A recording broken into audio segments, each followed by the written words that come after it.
Olá, amigos do Curso Exemplo. É um prazer estar com vocês aqui, eu, João Paulino, neste momento onde trataremos da correção de alguns exercícios, de algumas questões de prova, visando a preparação de vocês, alunos, amigos, colaboradores do Curso Exemplo.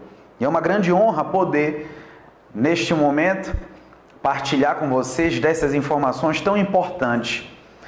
E é muito interessante a gente ter esse momento da correção de exercícios, de questões, porque na preparação para o concurso público, o exercício ele exerce um papel fundamental. O primeiro motivo da importância da correção de exercícios, da análise de provas, é que o candidato verifica como aquele conteúdo está entrando na sua mente, como ele está interpretando aquele conteúdo.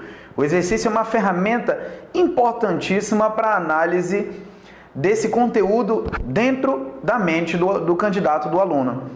Além disso, através da correção de exercícios, é trabalhado o raciocínio lógico, a interpretação de texto, extremamente importante também dentro da preparação, e além do treino, do tempo de resolução de questões.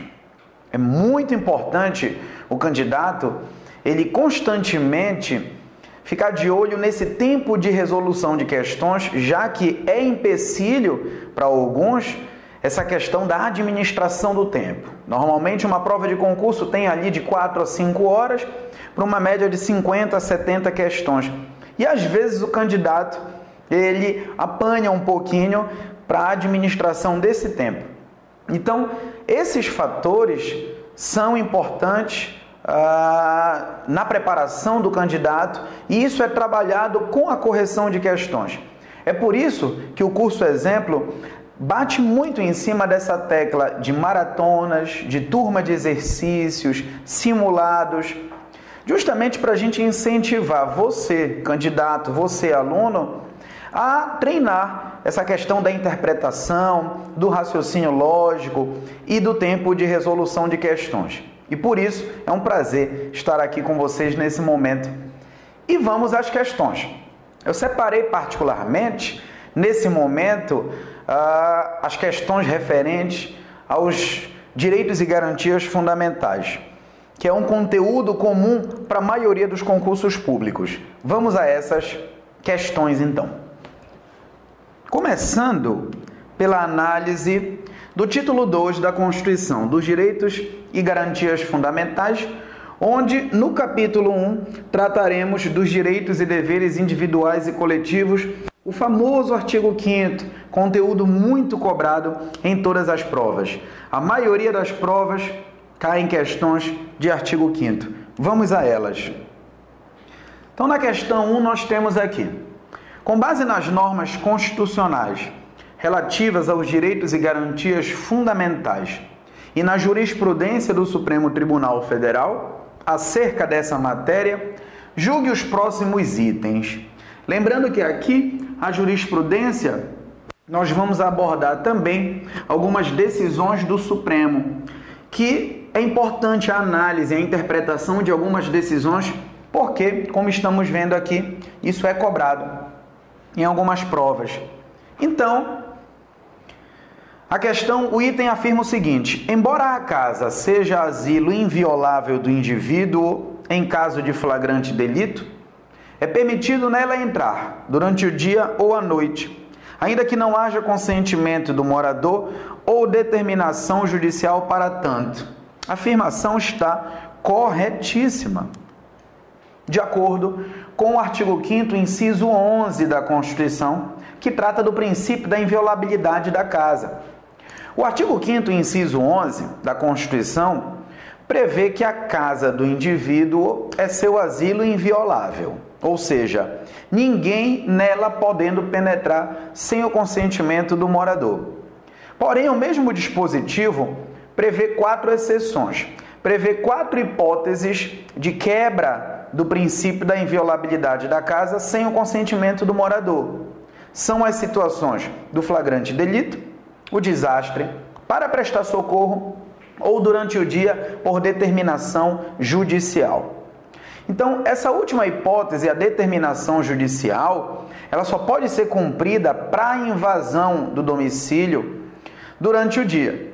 No entendimento do Supremo, a corrente mais utilizada é de 6 às 18. As 3 primeiras situações, o flagrante, o desastre e para prestar socorro, essa invasão pode ocorrer tanto durante o dia como também durante a noite.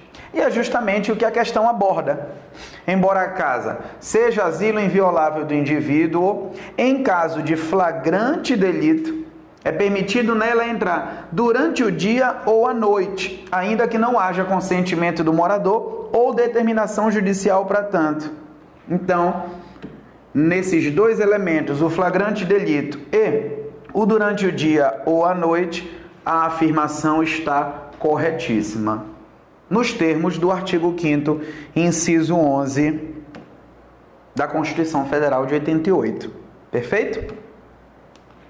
Seguindo, com relação aos princípios fundamentais e aos direitos e garantias fundamentais, julgue os itens a seguir. Nesse sentido, considere que a sigla CF, sempre que empregada, se refere à Constituição Federal de 1988. Os direitos e garantias individuais previstos na Constituição Federal têm caráter absoluto. E esta afirmação está incorreta, ela está errada. Por quê? A partir do momento em que ele afirma que os direitos e garantias individuais que fazem parte dos direitos e garantias fundamentais têm caráter absoluto, ele está fazendo uma informação equivocada. Os direitos individuais, assim como os direitos fundamentais, eles gozam de uma característica chamada de relativização ou relatividade. Ou seja, todo direito fundamental pode ser relativizado, com base em 2 motivos. Primeiro, o não cumprimento do dever. Ou seja, se eu não cumpro o meu dever, eu violo o direito de uma outra pessoa. E se eu violo o direito de uma outra pessoa, a partir do momento em que eu violo o direito de uma outra pessoa, eu abro uma possibilidade para que o meu direito seja violado. Então, isso traz a possibilidade da relativização de um direito fundamental, como é o caso, por exemplo, da legítima defesa. Para defender um direito meu, eu posso violar o direito de uma outra pessoa no caso de uma agressão justa, iminente. Então, a legítima defesa é um caso de relativização de direito fundamental. Para defender o meu direito que está sendo ameaçado, eu violo o direito alheio. E o segundo caso, a segunda hipótese, é o princípio da supremacia do interesse público sobre o interesse privado. Ou seja, em regra, quando estiver em conflito o interesse da coletividade, da maioria, com o interesse individual, prevalece o interesse da coletividade. Isso também abre a possibilidade da relativização de um direito fundamental, por exemplo, a relativização do direito de propriedade no caso de uma desapropriação por necessidade pública, ou utilidade pública, ou interesse social. Então, os direitos fundamentais, eles têm essa característica da relatividade. Não existe direito fundamental absoluto, não existe direito fundamental ilimitado e, consequentemente, não existe direito e garantia individual absoluto. Por isso, a afirmação dessa questão, quando ele fala tem caráter absoluto, essa afirmação traz um erro. A questão está errada. Ok? Vamos à questão 3. Acerca dos direitos e garantias fundamentais e dos princípios constitucionais, julgue os itens subsequentes. Segundo a jurisprudência do Supremo Tribunal Federal, é necessária a autorização judicial prévia para o repasse de informações sobre movimentações bancárias de um cidadão à administração tributária. Item correto, afirmação correta. De acordo com o artigo 5º, inciso 12 da Constituição, são invioláveis o sigilo de correspondência, o sigilo telegráfico, o sigilo de dados, incluído aí o sigilo bancário, e o sigilo telefônico. Em regra, a Constituição afirma, no inciso 12 do artigo 5º, que o único sigilo que pode ser violado desses quatro é o sigilo telefônico. Ou seja, em regra, o sigilo de dados, que é o sigilo bancário e fiscal, ele não pode ser violado. Só que a própria Constituição traz, lá no capítulo do Poder Legislativo, quando ela se refere às comissões parlamentares de inquérito, ela traz uma possibilidade da CPI, da Comissão Parlamentar de Inquérito, sem ordem judicial, violar, ter acesso a dados bancários do indivíduo. Isso numa situação excepcional. E também, de acordo com a jurisprudência do Supremo, um juiz pode decretar a quebra do sigilo bancário de um indivíduo. Somente um juiz. Então, a regra na Constituição, pelo inciso 12, é que o sigilo de dados não pode ser violado. A própria Constituição traz a exceção da violação do sigilo de dados, especificamente o bancário, por uma comissão parlamentar de inquérito. E a jurisprudência do Supremo, não a Constituição, mas o entendimento do Supremo, diz que um juiz pode violar o sigilo bancário de um indivíduo. E aí no direito brasileiro existe esse conflito. Alguns defendem que tanto o Ministério Público como as receitas, a administração tributária, as receitas federal, estadual, Ministério da Fazenda, alguns defendem que eles podem ter acesso a dados bancários em algumas situações sem ordem judicial. Mas essa é uma corrente não aceita pelo Supremo. De acordo com a jurisprudência do Supremo, e é importante seguir essa jurisprudência, já que o Supremo é o guardião da Constituição Federal. E de acordo com o entendimento do Supremo, somente por decisão judicial pode ser violado o sigilo bancário de um indivíduo, com a exceção da CPI, da Comissão Parlamentar de Inquérito, que não precisa desta decisão judicial. E aí na questão, ele afirma, segundo a jurisprudência do Supremo, é necessária a autorização judicial prévia para o repasse de informações sobre movimentações bancárias de um cidadão à administração tributária. Corretíssimo. No entendimento do Supremo e de acordo também com a Constituição, isso aqui está corretíssimo. Perfeito.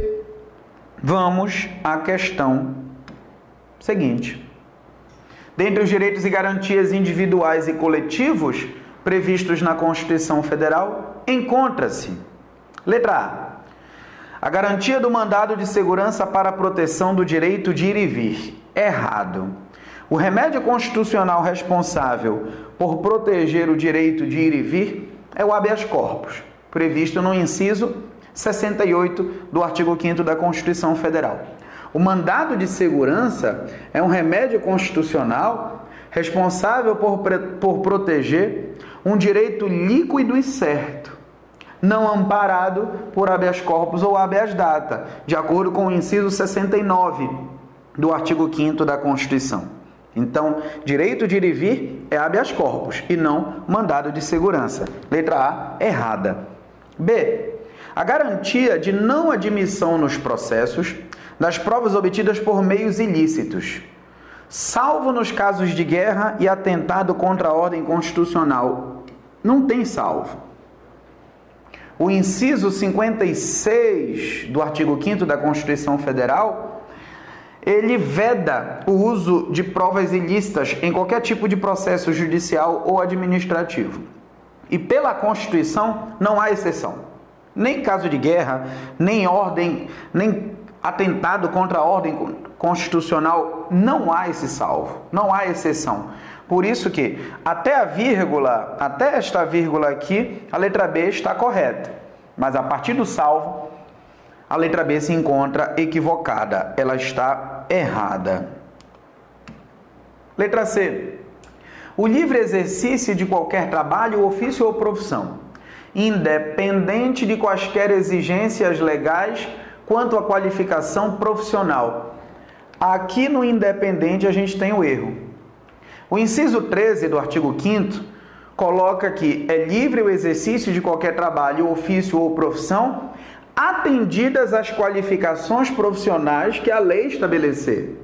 Ou seja, enquanto uma profissão não for regulamentada, qualquer um pode exercê-la. Mas a partir do momento em que vier a lei impondo qualificações, só pode exercer aquela profissão quem se adequar àquelas qualificações. Então, a partir da palavra independente, no momento em que ele fala independente de quaisquer exigências legais, ele está em desacordo com a Constituição Federal. A letra D, a liberdade de associação para fins lícitos, vedada de caráter paramilitar. Aqui está correto. Aqui a letra correta da questão. O inciso 17 do artigo 5º da Constituição reza exatamente isso. É plena liberdade de associação para fins lícitos, vedada a de caráter paramilitar. Qualquer tipo de associação que vise a cometer ilegalidades será considerada uma associação paramilitar. E a letra E, a garantia da concessão de extradição aos estrangeiros em casos de crimes políticos. O Brasil extradita estrangeiros, mas, de acordo com o inciso 52 do artigo 5º, o Brasil não extradita estrangeiros por crimes políticos ou crimes de opinião. Ou seja, a extradição é quando o país manda um suposto criminoso para ser julgado pelas leis de outro país. Ela só é admitida no Brasil para estrangeiros quando não houver risco de pena de morte, de prisão perpétua. E como tem países que punem tanto os crimes políticos como crimes de opinião com a pena de morte, tem toda uma questão de perseguição ideológica, atentado contra a liberdade de pensamento, o Brasil não extradita estrangeiros por crime político ou crime de opinião. Portanto, nessa questão, a única correta é a letra D de dado. Perfeito? Continuando, acerca dos direitos e garantias fundamentais previstos na Constituição Federal, julgue os itens subsequentes. O mandado de injunção é impróprio para pleitear em juízo direito individual líquido e certo, decorrente de norma constitucional autoaplicável. Afirmação corretíssima. O mandado de injunção é o remédio constitucional que tem por objetivo assegurar os direitos previstos nas normas de eficácia limitada. Que norma é essa? As normas de eficácia limitada são aquelas que a Constituição cria um direito para a sociedade, aqui a Constituição, aqui a sociedade, aqui o direito. Perfeito? Então, a Constituição criou um direito para a sociedade. Só que a própria Constituição condiciona o exercício desse direito a uma regulamentação. Ou seja, a própria Constituição afirma que esse direito só pode ser exercido depois que for regulamentado. A Constituição estabelece isso para assegurar algumas coisas, direitos, para evitar prejuízos à sociedade. Então, essas são as normas de eficácia limitada. São aquelas em que a Constituição condiciona o exercício desse direito a uma regulamentação, afirmando que este direito só pode ser exercido depois que for regulamentado. O problema é quando não há esta regulamentação. E a falta dessa regulamentação impossibilita o exercício desse direito. Aí é o caso do mandado de injunção para assegurar o exercício desse direito. Quando eu quero pleitear em juízo um direito individual líquido e certo de uma norma autoaplicável, a norma autoaplicável é aquela que não precisa de uma regulamentação. Só do fato de estar na Constituição, aquele direito já pode ser exercido. Então, se eu quero pleitear um direito que está numa norma autoaplicável, é o caso de um mandado de segurança e não um mandado de injunção. Por isso, a questão está correta.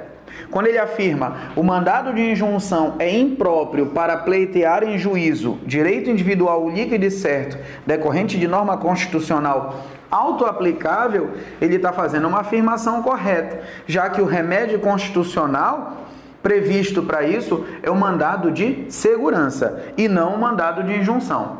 Para que caiba o mandado de injunção, tem que ser uma norma de eficácia limitada, uma norma que não tem autoaplicabilidade, por precisar de uma regulamentação. Perfeito? A partir daqui, melhor dizendo, vamos trabalhar o capítulo 2 dos direitos sociais, ainda no título 2 dos direitos e garantias fundamentais, porém, no capítulo 2, tratando dos direitos sociais. Vamos às questões. Na questão 1, no tocante aos direitos e garantias fundamentais, julgue o próximo item. A Constituição Federal, ao garantir o direito social à alimentação adequada, impõe que o poder público implemente políticas e ações que se façam necessárias para promover e garantir a segurança alimentar e nutricional da população. Afirmação corretíssima. A Emenda Constitucional 64, em 2010, incluiu a alimentação como direito social no artigo 6º da Constituição.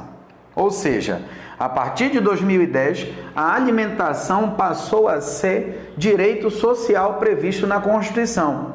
Porém, a partir do momento em que a emenda colocou a alimentação como direito social, ela não está restringindo esse direito ao fato do Estado dar alimento para quem não tem.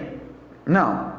A questão da alimentação como direito social vai além, inclusive na obrigação do poder público implementar políticas e ações que se façam necessárias para promover e garantir a segurança alimentar e nutricional da população, visando a uma condição alimentar cada vez melhor dentro do Brasil.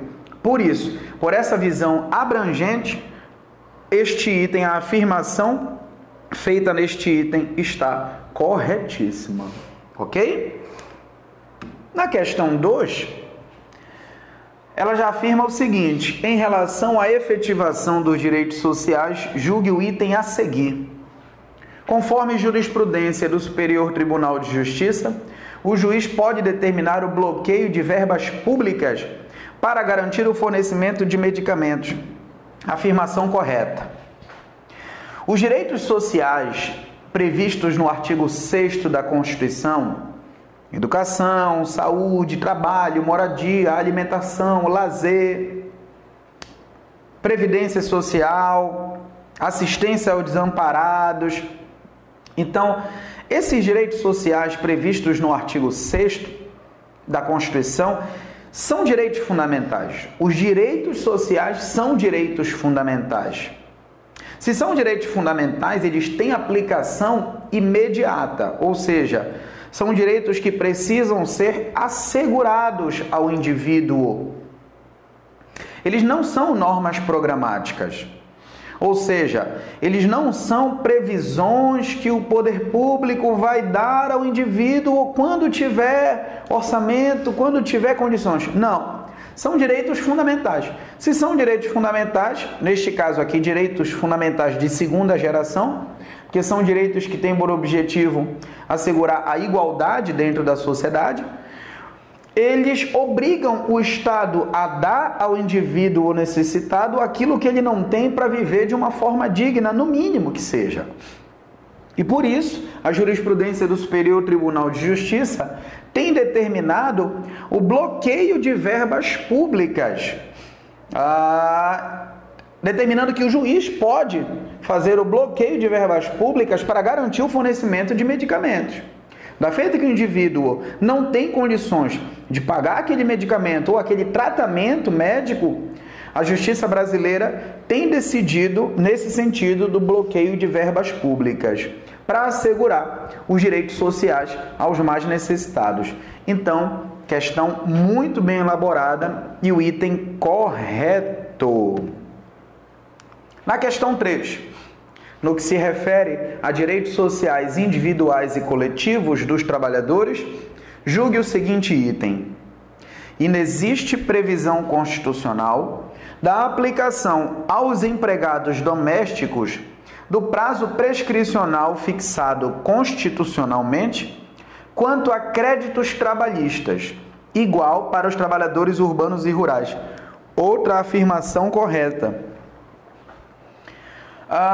O artigo 7º da Constituição, no seu inciso 29, ele prevê o prazo prescricional para que o trabalhador possa entrar com uma ação trabalhista requerendo seus direitos.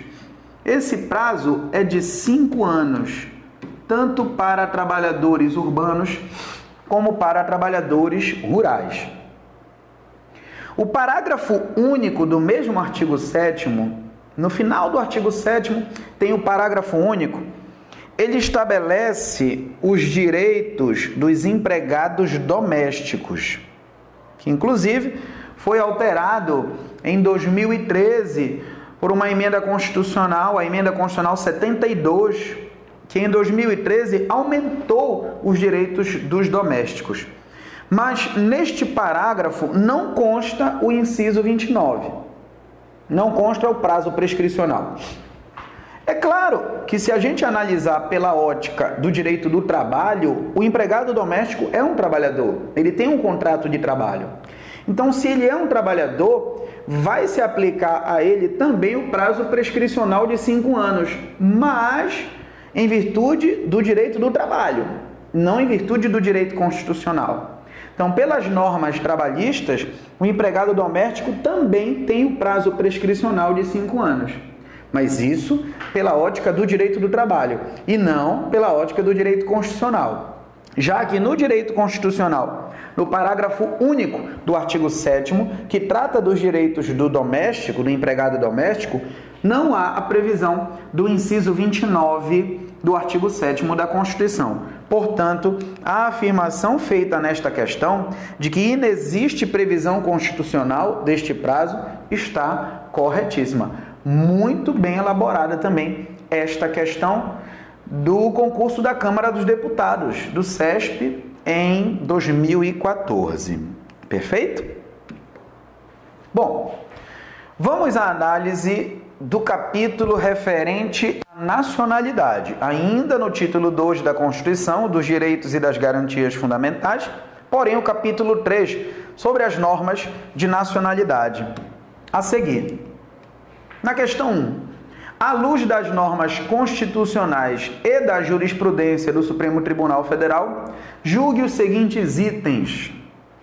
Cidadão português que legalmente adquira a nacionalidade brasileira não poderá exercer cargo da carreira diplomática, mas não estará impedido de exercer o cargo de ministro de Estado das Relações Exteriores. Corretíssima a afirmação. Vamos à análise. Português que legalmente adquira a nacionalidade brasileira. Então, ele adquiriu a nacionalidade brasileira. Ele adquiriu a nacionalidade brasileira e, por isso, ele vai ser um brasileiro naturalizado. Perfeito? Se ele é um cidadão português, provavelmente ele adquiriu essa nacionalidade nos termos do artigo 12, inciso 2, a linha A da Constituição Federal de 88. Realmente, ele não poderá exercer o cargo da carreira diplomática, porque o cargo da carreira diplomática é um cargo privativo de brasileiro nato, de acordo com o parágrafo 3º do artigo 12 da Constituição, que afirma que são cargos privativos de brasileiro nato: presidente, vice-presidente da República, presidente da Câmara, presidente do Senado, ministro do Supremo, carreira diplomática, oficial das Forças Armadas e o ministro de Estado da Defesa.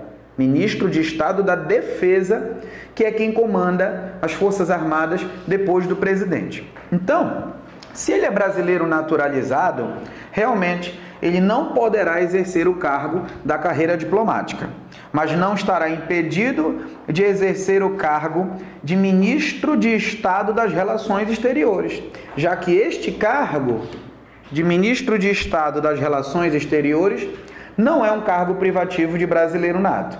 O cargo de Ministro de Estado, que é privativo de brasileiro nato, é Ministro de Estado da Defesa e não das Relações Exteriores. Portanto, a afirmação da questão 1 está corretíssima. Questão 2. Em relação aos direitos de nacionalidade, assinale a opção correta, considerando o disposto na Constituição Federal. Letra A. Aos portugueses com residência permanente no país, serão atribuídos os direitos inerentes a brasileiro nato. Questão errada. Afirmação errada. Os portugueses com residência permanente no país, eles podem ter os mesmos direitos de um brasileiro naturalizado, de acordo com o artigo 12, parágrafo 1º, que prevê que o português com residência permanente no país, se lá em Portugal o brasileiro que tenha residência lá tiver o mesmo tratamento, ele vai ter os mesmos direitos de um brasileiro naturalizado. De um brasileiro naturalizado e não de brasileiro nato, como ele afirma aqui na letra A. E outra, para que esse português com residência permanente no país tenha os mesmos direitos de um brasileiro naturalizado, é necessário que lá em Portugal, o brasileiro que lá resida tenha o mesmo tratamento, ou seja, desde que haja a reciprocidade. E ele não colocou esta informação também na letra A. Então, por esses dois motivos, a letra A está incorreta, ok? Na letra B, será declarada a perda da nacionalidade do brasileiro que cometer crime contra a vida do presidente da República. Em nenhum momento a Constituição fala isso. Afirmação errada. O que o parágrafo 4º do artigo 12 estabelece é que o brasileiro perderá a nacionalidade por sentença judicial, que é o caso do brasileiro naturalizado, que cometeu um ato nocivo ao interesse nacional, ele pode perder a nacionalidade por sentença judicial, ou tanto nato como naturalizado podem perder a nacionalidade se adquirir outra nacionalidade. Mas em nenhum momento o artigo 12 da Constituição fala em crime contra a vida do presidente vai causar a perda da nacionalidade do brasileiro. C. É privativo de brasileiro nato o cargo de juiz de direito. Também está errado. No parágrafo 3º do artigo 12 não consta esse cargo. D. Considera-se brasileiro naturalizado o nascido no estrangeiro, de pai brasileiro e mãe estrangeira, se o pai estiver a serviço da República Federativa do Brasil. Então, se ele nasceu no estrangeiro, o pai é brasileiro e estava a serviço do Brasil, ele não será brasileiro naturalizado, ele será um brasileiro nato. De acordo com o artigo 12, inciso 1, a linha B de bola. Ele preencheu aqui, nesse caso, o critério ius sanguinis brasileiro. E por isso ele será brasileiro nato e não brasileiro naturalizado. Também incorreta a afirmação da letra D. Então, só sobra a letra E. O Distrito Federal e os municípios poderão ter símbolos próprios. Corretíssima. De acordo com o artigo 13, parágrafo 2º da Constituição, que afirma que eles podem, estados, municípios, Distrito Federal, podem ter símbolos próprios, bandeiras, hinos, brasões. Por isso, esta é a afirmação correta. Bom, na questão 3, com relação aos princípios fundamentais e aos direitos e garantias fundamentais, julgue os itens a seguir. Se um casal formado por um cidadão argentino e uma cidadã canadense for contratado pela República do Uruguai para prestar serviços em representação consular desse país no Brasil, e durante a prestação desses serviços tiver um filho em território brasileiro, tal filho, conforme o disposto na Constituição Federal, será brasileiro nato. Afirmação corretíssima. Bom, o artigo 12, inciso 1, a linha A da Constituição, afirma que pelo critério ius solis será brasileiro nato o filho de estrangeiros nascido no Brasil, desde que os pais, tanto o pai como a mãe, não estejam a serviço de seu país. Então, ele é filho de estrangeiro, nasceu no Brasil. Se o pai e a mãe, ambos, não estiverem a serviço de seu país, ele será brasileiro nato, como é o caso. Ele é argentino, ela é canadense. Foram contratados pela República do Uruguai para prestar serviços em representação no consulado uruguaio no Brasil. Tiveram um filho no Brasil, nesse caso ele é brasileiro nato. Corretíssimo. Eles não estão a serviço de seus países, eles estão a serviço do Uruguai. Então, muito bem elaborada a questão, pegadinha do CESP nessa prova aqui de 2014, muito bacana essa questão, e a afirmação está correta, ele será brasileiro nato. Perfeito?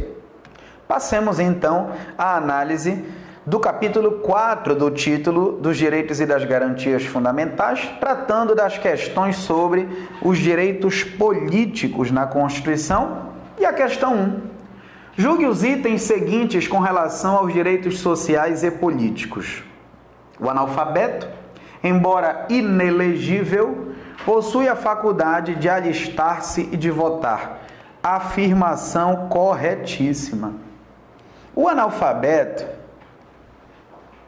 pelo artigo 14, parágrafo 4º da Constituição, é absolutamente inelegível. Ou seja, o analfabeto não pode exercer mandato eletivo, não pode ser eleito e exercer mandato eletivo. O analfabeto mesmo, aquele que não sabe ler, escrever e interpretar. Perfeito? Então, o analfabeto é inelegível, não pode ser eleito, não pode exercer mandato eletivo. Porém, pelo artigo 14, parágrafo 1º, o analfabeto pode, se quiser, é facultativo a ele o alistamento eleitoral e o voto. Então, ele vota se quiser. Ele pode se alistar como eleitor e votar se quiser. Então, ele pode ter a capacidade eleitoral ativa, mas não tem a capacidade eleitoral passiva. E, por isso, o item está corretíssimo. Questão 2. Julgue os itens seguintes com relação aos direitos sociais e políticos. Os direitos políticos são titularizados e livremente exercidos por todos os brasileiros e garantem a participação na vida política e a influência nas decisões públicas. Item incorreto. Afirmação errada. Por quê? O conceito de direitos políticos aqui está correto. Um detalhe é que torna a questão errada. Quando ele afirma livremente exercidos por todos os brasileiros. Por quê? No artigo 14, parágrafo 1º, a Constituição estabelece quem pode se alistar como eleitor e votar. E aí consta o voto obrigatório para os maiores de 18 e facultativos para analfabetos, os maiores de 16 e menores de 18 e os maiores de 70. Então, a gente percebe que os direitos políticos, eles não são livremente exercidos por todos os brasileiros, já que o menor de 16, por exemplo, não pode votar. Então, consequentemente, eles não podem exercer esses direitos políticos. Apesar de que o resto da questão está correta, porque os direitos políticos garantem a participação na vida política e a influência nas decisões públicas. Então, o único erro da questão é quando ele fala livremente exercidos por todos os brasileiros. Ok? Na questão seguinte, ele afirma: governador de estado em exercício de segundo mandato não consecutivo pretende candidatar-se à reeleição e o filho que sua atual esposa adotara antes de se casarem, no início do mandato em curso, pretende candidatar-se a deputado estadual pela primeira vez no mesmo pleito, no mesmo estado da federação. Nessa situação, consideradas as causas de inelegibilidade previstas na Constituição da República, e supondo que as demais condições de elegibilidade estariam preenchidas por ambos, ele vai para a questão. Então vamos aqui, antes de passar o slide, analisar o seguinte: ele é governador em exercício de segundo mandato não consecutivo. Então ele está no primeiro mandato da segunda vez que ele é governador. Então, ele pode concorrer à reeleição. Perfeito? O governador pode concorrer para a reeleição. O que a Constituição veda, no artigo 14, parágrafo 5º, é que ele exerça mais um mandato consecutivo, extrapolando os 2 mandatos consecutivos. Aí não pode. Ele pode exercer 2 mandatos consecutivos, mas a partir dali não pode. E aqui ele afirma não consecutivo. Então ele pode se candidatar à reeleição. O filho que sua atual esposa adotou antes de se casarem, então quando ele se casou com ela, ela já tinha o filho adotivo, portanto ele também é filho dele, em virtude do casamento. Pretende candidatar-se a deputado estadual. E outro detalhe importante é que no início do mandato em curso, o filho que sua atual esposa adotara antes de se casarem, no início do mandato em curso, pretende candidatar-se a deputado estadual pela primeira vez no mesmo pleito. Então ele quer concorrer para um cargo estadual representando o estado que o pai adotivo é governador. Então o filho adotivo não vai poder se candidatar. Perfeito? Tudo isso está previsto no parágrafo 7º do artigo 14, que proíbe parentes até o 2º grau ou por adoção de concorrerem a cargos dentro do território do titular. E aí, a questão afirma, letra A, nem o governador nem o filho poderão candidatar-se. Errado. O governador pode. Letra B. O governador do estado não poderia candidatar-se em hipótese alguma e o filho adotado por sua esposa somente poderia candidatar-se se já estivesse no exercício de mandato. Errado, porque o governador pode. C. O governador poderá candidatar-se, mas não o filho adotado por sua esposa, que é atingido por causa de inelegibilidade reflexa prevista na Constituição. Aqui o item correto da questão, a letra C, de casa. O filho adotado pela esposa poderá candidatar-se, mas não o governador que é atingido por causa de inelegibilidade direta. Errado. E a letra E. Tanto o governador quanto o filho adotado por sua esposa poderão candidatar-se, por não serem atingidos por causa de inelegibilidade, também está incorreto. Então, pelo parágrafo 7º do artigo 14 da Constituição Federal, única correta nesta questão, letra C de casa. E passemos agora à análise do capítulo 5 dos partidos políticos, do capítulo 5 do título 2 ainda da Constituição, onde as questões afirmam: julgue o item subsecutivo referentes aos direitos políticos e à organização político-administrativa do Estado brasileiro.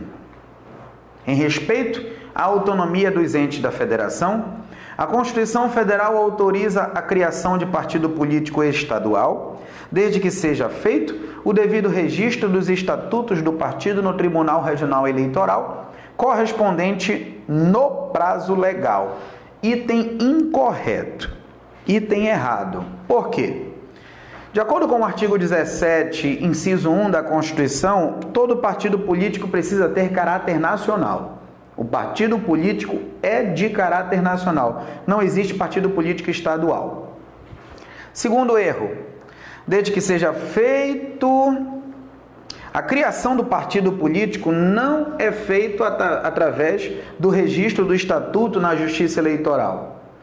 O partido político ele nasce quando ele registra o estatuto, o seu documento de criação, no cartório de registro de pessoas jurídicas e não na Justiça Eleitoral. O que o artigo 17 afirma é que para que o partido político possa participar das eleições, ele precisa registrar o estatuto no Tribunal Superior Eleitoral, não para ser criado, e sim para participar do processo eleitoral. Ele é criado num processo autônomo. Então, outro erro aqui seria o TRE. Porque para que o partido político possa participar do processo eleitoral, o registro do estatuto é no Tribunal Superior Eleitoral, já que ele tem caráter nacional. Então, nós temos aqui 3 erros no item. O primeiro, a palavra estadual. O segundo, o partido não é criado com o registro do estatuto na Justiça Eleitoral, ele é criado antes. E terceiro, caso ele registre o estatuto, esse registro é feito no Tribunal Superior Eleitoral e não Regional Eleitoral. Tudo isso com base no artigo 17 da Constituição. Perfeito? Na questão 2. Julgue o item que se segue no que concerne aos direitos e garantias fundamentais e à aplicabilidade das normas constitucionais. O direito de antena, previsto pela Constituição Federal, assegura aos partidos políticos a propaganda partidária mediante o acesso gratuito ao rádio e à televisão na forma da lei. Afirmação corretíssima. De acordo com o artigo 17 da Constituição, os partidos políticos, eles têm acesso gratuito ao rádio e à televisão, depois que registram o estatuto no Tribunal Superior Eleitoral. E isso, o fato de ele ter acesso gratuito ao rádio e à televisão, é chamado de direito de antena. Então, a afirmação está corretíssima. Item 3. O regime constitucional dos partidos políticos. Letra A. Permite a criação de cláusula de desempenho relacionada com a gradação dos votos obtidos pela agremiação que repercuta em seu funcionamento parlamentar. Errado. A Constituição não fala nada de cláusula de desempenho. Como ele pergunta aqui, ele se refere ao regime constitucional. Na Constituição ela não fala em cláusula de desempenho, ou seja, de acordo com os votos obtidos, o partido tem isso tem ligação com o seu funcionamento parlamentar. Isso não tem na Constituição. Letra B. Assegura a participação nas eleições após a aquisição de sua personalidade jurídica, o que se dá mediante registro no Tribunal Superior Eleitoral. Item errado. Expliquei para vocês na questão anterior que o partido político adquire a personalidade jurídica antes de registrar o estatuto no TSE.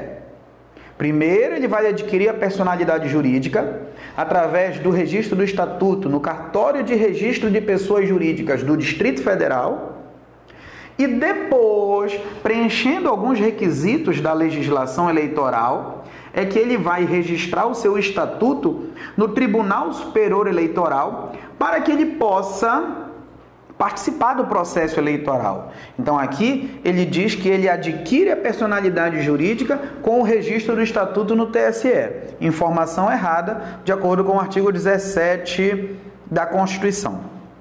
Letra C. Possibilita a formação de agremiações com caráter regional, voltadas à defesa de interesses dos cidadãos de um conjunto definido de estados da federação. Item errado. Todo partido político tem que ter caráter nacional. Não é permitida a agremiação regional. Não confundam agremiação com coligação. Isso é diferente. Então, o partido político, pelo artigo 17 da Constituição, precisa ter caráter nacional. Por isso, a letra C também está errada.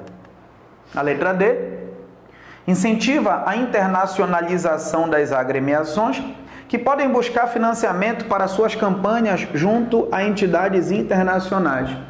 O artigo 17 da Constituição proíbe os partidos políticos de receberem recursos ou de se subordinarem a qualquer tipo de governos ou entidades internacionais e estrangeiras.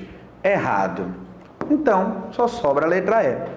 Autoriza as coligações partidárias que não precisam guardar vinculação entre as candidaturas em nível nacional, estadual, distrital ou municipal. Corretíssimo, de acordo com o artigo 17, parágrafo 1º. A Constituição permite as coligações partidárias.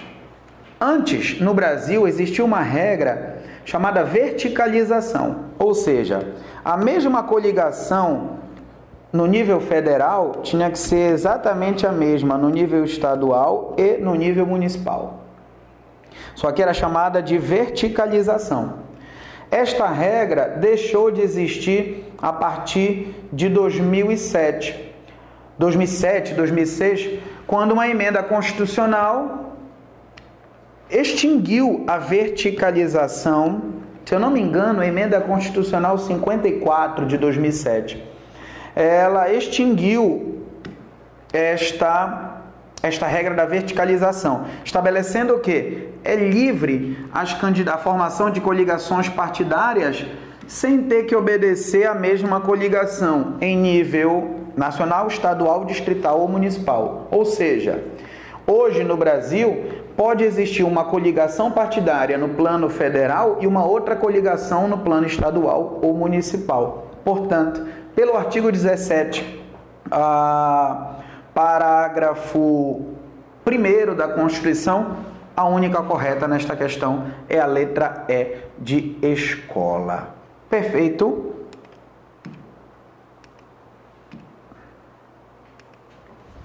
Bom, eu me despeço de vocês por aqui. Verificamos o quão importante é a análise das questões, o treino dos exercícios, para que possamos apreender o conteúdo e também sentir a forma de elaboração das questões pelas bancas que realizam os concursos públicos. Foi um prazer estar com vocês, um forte abraço e até a próxima.